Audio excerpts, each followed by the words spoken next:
एक गांव में दो दोस्त रहते थे। एक का नाम मोहन और दूसरे का नाम सोहन था। दोनों में बहुत ही गहरी मित्रता थी। मोहन बहुत ही धार्मिक व्यक्ति था। वह हमेशा भगवान की भक्ति में लीन रहता था, जबकि सोहन बहुत ज्यादा मेहनती था। एक बार दोनों ने 1 बीघा जमीन लेकर उसमें फसल उगाने के बारे में सोचा, जिसके बाद वह एक अच्छा सा घर बनाना चाहते थे। इसके बाद दोनों दोस्तों ने खेत खरीद लिया। सोहन दिन रात खेत में मेहनत करता और मोहन मंदिर में बैठकर फसल अच्छी होने के लिए भगवान से प्रार्थना किया करता। इसी तरह से समय बीतता गया और कुछ दिन बाद फसल पक गई। फसल पकने के बाद उसकी कटाई करके उसे बाजार में जाकर बेच दिया। इसके बाद उन्हें अच्छा पैसा मिला। इस पर सोहन ने कहा कि इसमें से मेरा ज्यादा हिस्सा है, क्योंकि मैंने दिन रात एक करके खेत को खाद पानी देकर फसल उगाई है।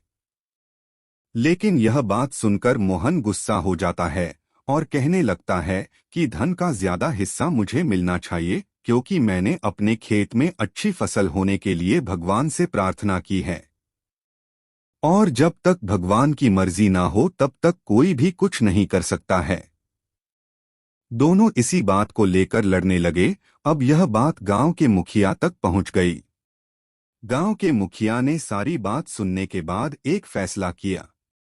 मुखिया ने दोनों दोस्तों को चावलों की एक एक बोरी दी, जिसमें चावलों के बिट छोटे छोटे कंकड़ मिले हुए थे। मुखिया ने कहा, इस चावलों की बोरी को घर ले जाओ और इसमें से सुबह तक चावल और कंकड़ अलग अलग करके लेकर आओ। फिर मैं सुबह फैसला करूंगा कि फसल का ज्यादा धन किसको मिलना चाहिए। दोनों अपनी अपनी चावलों की बोरी लेकर घर चले गए। सोहन अपने चावलों की बोरी को खोलकर उसमें से कंकड़ अलग अलग करने में लगा गया।